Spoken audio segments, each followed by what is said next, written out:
The Red Baron is arguably the most recognizable figure from the First World War. You may have forgotten who the Prime Minister of Britain was, but thanks to pop culture, the one thing we all know for sure is that Manfred von Richthofen was the most feared pilot in the German army. Quick side note, the Red Baron officially shot down 80 planes, while the top pilot on the Triple Entente side of the war was a Canadian named Billy Bishop, who brought down 72 planes. Just a little Canadian shit out there. So why am I subjecting you to a history lesson? Well, that's because Red Wings, Aces of the Sky from All In Games, is all about those crazy pilots and their aerial combat during the Great War.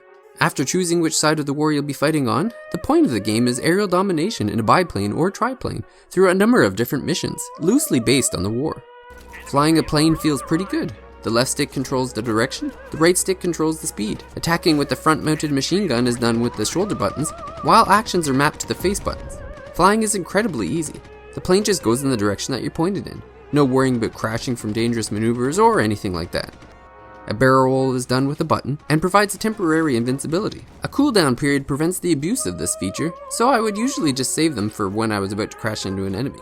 Reversing direction is also done with the press of a button, so if an opponent does a flyby, you can quickly get the drop on them.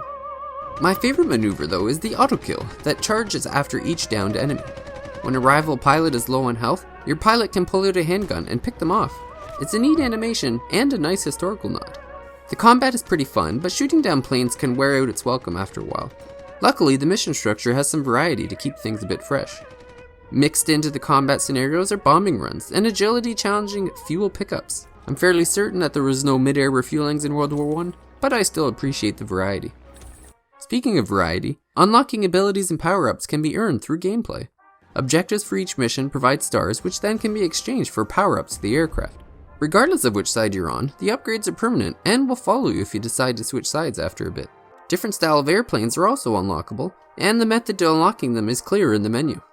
The early 20th century aesthetic, with its old-time music and story narration, is pretty slick. The voice acting is terrific, but I'd be lying if I said I wasn't disappointed by the lack of a bad German accent for the Triple Alliance story narration. Red Wings Aces of the Sky is a terrific option for folks who enjoy arcade-style aerial combat. The controls are simple and easy to learn, and shooting down planes over Western Europe ended up being a lot more fun than I was expecting. The lack of complexity stops it short of being a must-play, but I still recommend it to those looking for some simple enjoyment.